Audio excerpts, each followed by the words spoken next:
Students, welcome to Megha D classes. आज हम 9th class का lesson number 9 force and laws of motion, जिसे आप हिंदी में बल तथा गति के नियम भी कहते हो, उसके बारे में पढ़ेंगे। मैं आपको आज के लेसन में, आपके लेसन में जितने भी मेन पॉइंट्स आने वाले हैं, बहुत ज्यादा डिटेल में ना जाके सबके बारे में एक मोटा मोटा सा आइडिया दूंगी, जिससे कि आपको पता लग जाएगा कि एग्जैक्टली आपके लेसन में क्या है। आपके जो इसमें न्यूमेरिकल्स हैं या जो दूसरी चीजें उनको आज हम कवर अप नहीं करेंगे। आज का जो मेरा लेक्चर रहेगा उसमें जो मेन फोकस है वो है कि आपको फोर्स के बारे में पूरी जानकारी देना कि उसका क्या मात्रक है, क्या एग्जाम्पल है, कब वो पॉजिटिव होती है, कब नेगेटिव होती है, या फिर उसमें जो 3 लॉज हैं उनकी क्या एप्लीकेशन है, उनकी क्या डेफिनेशन है। और मैं कोशिश करूंगी कि दोनों ही मीडियम्स को साइड बाय साइड लूं, English as well as Hindi, ताकि दोनों ही जो मेरे स्टूडेंट्स हैं वो इस वीडियो को अच्छे से देख सके और समझ सके। तो बच्चों, पहले चीज जो आपके लेसन में आ रही है दैट इज फोर्स, जिसे आप हिंदी में बोलते हो बल। बहुत ही आसान सा शब्द है, बहुत ही आम शब्द है, आप अपने रूटीन में डेली बोलते हो, आप बचपन से सुनते भी आ रहे हो, साइंस में भी, नॉर्मल लैंग्वेज। तो सबसे पहले बात आती है फोर्स क्या है, बल क्या है। आप बोलते हो मैं बलशाली हूँ, मेरे अंदर ताकत है। तो क्या होता है फोर्स? हम यहाँ पर सिर्फ बात करेंगे साइंस की, हम कोई लेमन लैंग्वेज में बात नहीं करेंगे। तो अगर आप एक सिंपल भाषा में बात करें तो फोर्स इज ए पुश और पुल which can make the body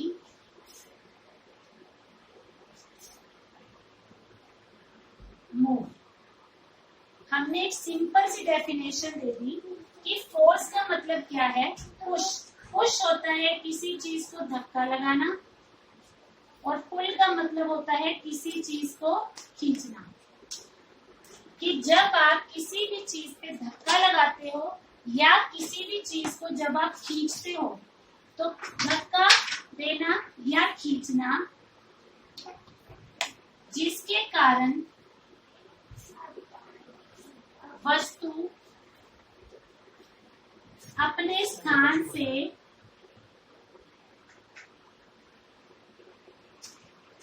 हट जाती है।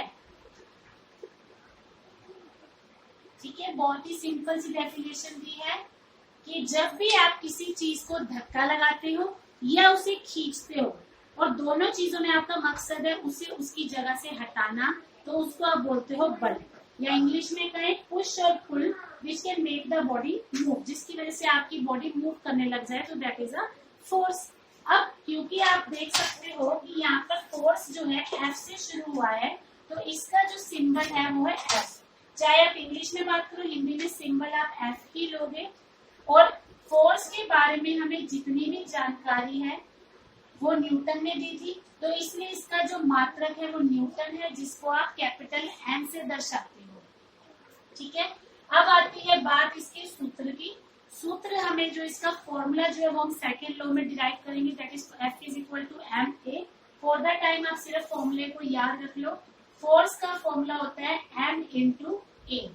यहाँ पे एम का मतलब होता है मास, जिसको आप द्रव्यमान बोलते हो, यानी कि किसी वस्तु के अंदर कितना द्रव्यमान मौजूद है, कितना मास है। और ए का मतलब होता है यहाँ पर एक्सीलरेशन, जिसको आप त्वरण भी कह सकते हो।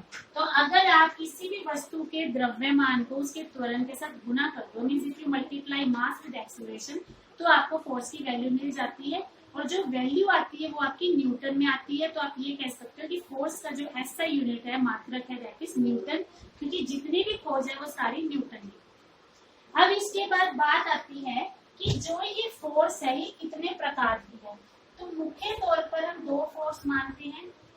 फोर्स के 2 प्रकार लेके चलते हैं बच्चों। एक होती है बैलेंस्ड फोर्स, जिसको आप हिंदी में बोल सकते हो संतुलित बल, और एक इसी का उल्टा कर दो अनबैलेंस्ड फोर्स, जिसको आप हिंदी में कह सकते हो असंतुलित बल। अब इन दोनों में क्या अंतर है, एक छोटा सा एग्जांपल दूंगी, जिससे आपको इन दोनों में जो डिफरेंस है वो इजीली क्लियर हो जाएगा। सपोज आपके पास एक भारी सा बॉक्स है, ठीक है। अब ये बॉक्स यहाँ पर पड़ा हुआ है, रखा हुआ है, हम चाहते हैं इस फोर्स को हम हिला दें, इसकी जगह चेंज कर दें। अब आपके पास दो ऑप्शन है, यहाँ पर दो व्यक्ति हैं, एक व्यक्ति है ए और एक व्यक्ति है बी। ए इस पर बल लगा रहा है राइट साइड की तरफ और बी इस पे बल लगा रहा है लेफ्ट साइड की तरफ। अब मान लो ए ने जो बल लगाया है वो है 10 न्यूटन और बी ने जो बल लगाया है वो लगाया है 20 न्यूटन, यानी कि यहाँ से जो बल लग रहा है वो कम है और इधर से जो बल लग रहा है वो ज्यादा है। तो ऑब्वियसली आपकी जो बॉक्स है वो इधर की तरफ खिसक जाएगा, क्योंकि जहां से उसको ज्यादा फोर्स मिलेगी उसकी मूवमेंट वही होगी। तो इस तरह के बल को आप क्या बोलोगे? अनबैलेंस्ड फोर्स, क्योंकि दोनों फोर्स आपस में बराबर नहीं थी, बैलेंस नहीं थी। अब हम बात करते हैं दूसरी सिचुएशन की। दूसरी सिचुएशन में भी हम यही लेकर चलेंगे ए एंड बी, बट अब फर्क सिर्फ इतना है कि दोनों ही व्यक्ति जो बल लगा रहे हैं वो बराबर है 10 न्यूटन। ए ने जो राइट साइड पे बल लगाया वो भी 10 न्यूटन और बी ने जो लेफ्ट साइड पे लगाया वो भी 10 न्यूटन। जब दोनों चीजें बराबर है तो कट गई, यानी कि आपकी वस्तु जो है वो मूव नहीं करेगी। ऊपर वाले में आपकी वस्तु जो है वो मूव कर गई थी, बट यहाँ पर आपकी जो वस्तु है उसमें कोई मूवमेंट नहीं होगी, तो इसको आप बोलोगे बैलेंस्ड फोर्स। तो यहाँ से आपको दो इम्पोर्टेंट बातें पता लगी कि संतुलित बल जो है उसमें वस्तु की कोई मूवमेंट, वो अपनी स्थिति नहीं बदलती, मूवमेंट नहीं होती, परंतु जो असंतुलित बल है उसमें वस्तु मूव करती है, जिस दिशा से उसको ज्यादा बल मिलता है वो उस दिशा में चली जाती है। और दूसरा अंतर ये हुआ कि यहाँ पर दोनों व्यक्ति जो बल लगाएंगे उनकी वैल्यू अलग अलग होगी, इसमें वैल्यू सेम रहेगी, बट दिशा दोनों में विपरीत रहेगी। तो ये तो था जो हमने जनरल पढ़ा कि फोर्स क्या होता है, फोर्स का मात्रक क्या है, यूनिट क्या है, और फोर्स जो है वो कितने टाइप्स की है, कितने प्रकार की है। अब हम बात करते हैं फोर्स के जो मोशन के नियम है, लॉज ऑफ मोशन। तो यहाँ पर 3 नियम है। वैसे तो बच्चों अगर आप इन नियम को पढ़ो तो बहुत ज्यादा डिटेल है, और जैसा कि मैंने आपको बताया आज की मेरी वीडियो में जो मेरा मेन फोकस रहेगा वो है आपको इनके बारे में एक इंट्रोडक्शन देना। तो इसलिए मैं डेरिवेशंस की तरफ ध्यान नहीं दूंगी, मैं आपको सिर्फ इनकी परिभाषाएं और इनके क्या हमारे रूटीन लाइफ में एग्जाम्पल हैं, उदाहरण है, वो बताएंगे। तो सबसे पहले हम चलते हैं गति के फर्स्ट नियम की तरफ, यानी कि गति का पहला नियम। अगर मैं हिंदी में बोलूं तो गति के पहले नियम को हम जड़त्व का नियम भी बोल देते हैं, और अगर आप बात करो इंग्लिश में तो इसे हम बोलते हैं लॉ ऑफ इनर्शिया। अब ये इनर्शिया क्या है? इनर्शिया का मतलब होता है कि अगर कोई चीज रुकी हुई है, मतलब अपनी जगह पे स्टेशनरी है, रुकी हुई है, फिक्स है, या अगर वो एक समान गति से चल रही है, यूनिफॉर्म मोशन में चल रही है, तो वह तब तक अपनी स्थिति नहीं बदलती जब तक उस पर बाहर से एक बल ना लगे। यानी कि if a body is at rest or if it is moving with uniform motion, it will not change its position until or unless an external force is applied on it. जब तक आप उस पर बाहर से बल नहीं दोगे वो अपनी जगह नहीं बदलेगी, अपनी पोजीशन नहीं चेंज करेगी। रुकी हुई है तो रुकी ही रहेगी, अगर एक बराबर चाल से चल रही है तो बराबर चाल से चलेगी। बहुत सारे एग्जाम्पल है जो आप अपनी रूटीन लाइफ में देख सकते हो। सबसे सिंपल एग्जाम्पल आपने बस में देखा होगा, सभी बच्चे बस में बैठे होंगे, आपने देखा होगा बस में बैठे हो, नॉर्मल स्पीड से बस चल रही है, सडनली आगे एक स्पीड ब्रेकर आता है, ड्राइवर ब्रेक मारता है और ब्रेक मारते आप आगे की तरफ गिरते हो। आप चाहे जितनी मर्जी टाइटली बैठो, लेकिन आप देखोगे कि चाहे आप बाकी ठीक रहो, लेकिन आपका जो ऊपर का हिस्सा है वो एकदम से आगे की तरफ आता है। तो ये क्या है? इसका मतलब है कि आपका जो शरीर है वो जड़त्व के कारण अपने स्थान पे रुका हुआ है, मतलब उसी पोजीशन में रहना चाहता था, एक समान चाल से चलना चाहता था, लेकिन ब्रेक लगाने से उस पर बाहर से एक बल लगा और उस बल की वजह से हम अपनी जगह से हट गए।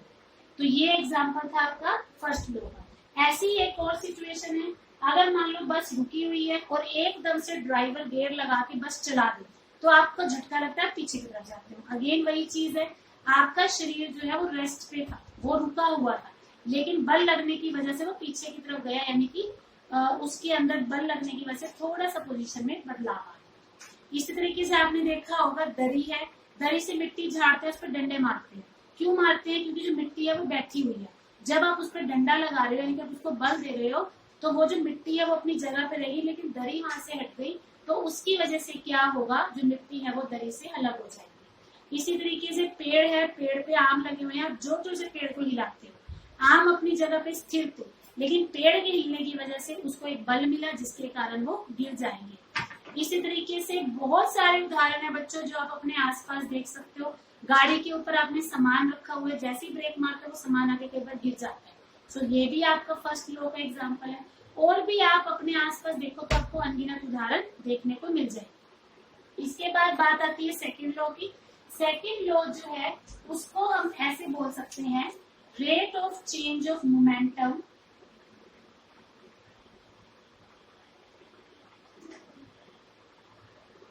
is directly proportional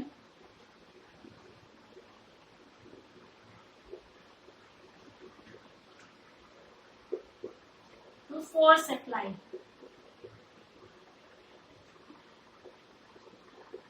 अब यहाँ पे वर्ड है मोमेंटम। मोमेंटम को आप सिंपल सा याद रखोगे m इंटू वी। इसकी ज्यादा डिटेल हम नेक्स्ट वीडियो में करेंगे कि अगर आप किसी चीज के द्रव्यमान और उसके वेग को, यानी कि मास और वेलोसिटी को मल्टीप्लाई कर दो तो आपको मोमेंटम मिल जाता है। तो रेट ऑफ चेंज, जब हम कहीं पर रेट शब्द इस्तेमाल करते हैं तो आप सिंपल भाषा में ये कह सकते हो कि आप उसको डिवाइड बाय टाइम कर रहे हो, यानी कि जब आप किसी चीज को टाइम के अकॉर्डिंगली निकाल रहे हो, उसकी दर निकाल रहे हो, उसको समय से भाग कर रहे हो, तो उसको हम रेट बोलते हैं। तो किसी भी वस्तु के मोमेंटम में कितना बदलाव आएगा, मोमेंटम को हम हिंदी में बोलते हैं संवेग। तो आप ये कह सकते हो संवेग में परिवर्तन की दर।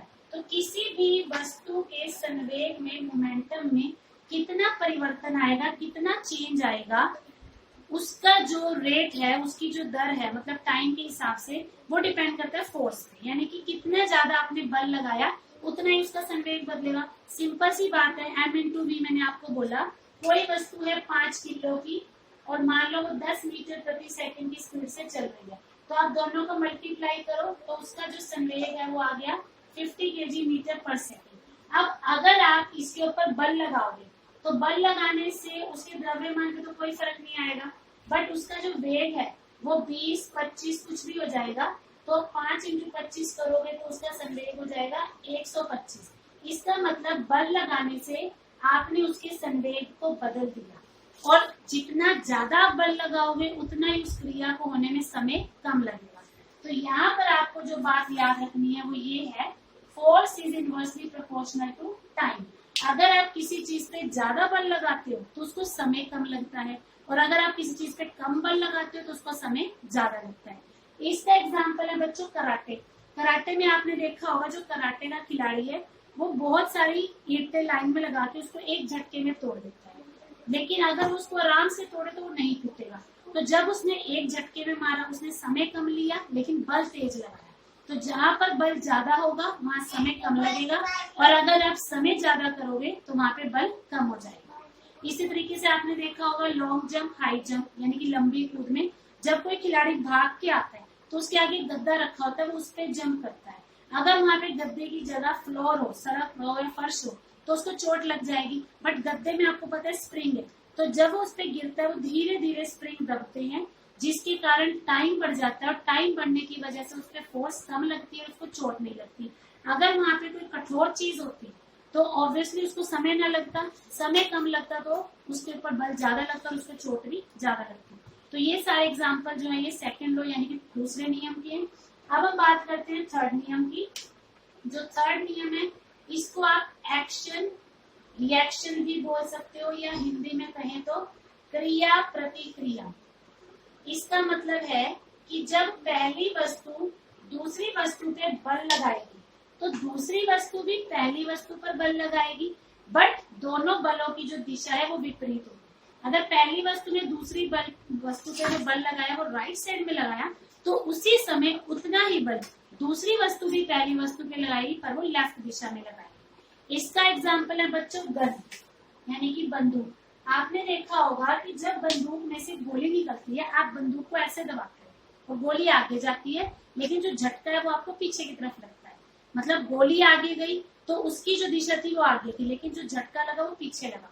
दोनों तरफ बल लगा, लेकिन दोनों बल की दिशा जो थी वो क्या थी, विपरीत। इसी तरह से आप किसी को थप्पड़ लगाते हो, आपने थप्पड़ लगाया, उसको दर्द होगा गाल पे, लेकिन थोड़ा बहुत दर्द आपके हाथ पे भी होता है, क्योंकि जब आपने उस पर बल लगाया तो उसी समय उसके चेहरे के द्वारा भी आपके हाथ पे बल लगाया गया, लेकिन उस बल की जो दिशा थी वो विपरीत थी। इसी तरह से आपने देखा होगा घोड़ा गाड़ी या बैलगाड़ी होती है, उसमें क्या होता है, अगर कई बार घोड़ा उसको खींचना चाहे तो वो गाड़ी थोड़ी सी पीछे खिसकती है, तो उसमें भी क्या है कि अगर वो उसको आगे की तरफ खींचना चाहता है तो वो उसको पीछे की तरफ खींचेगी।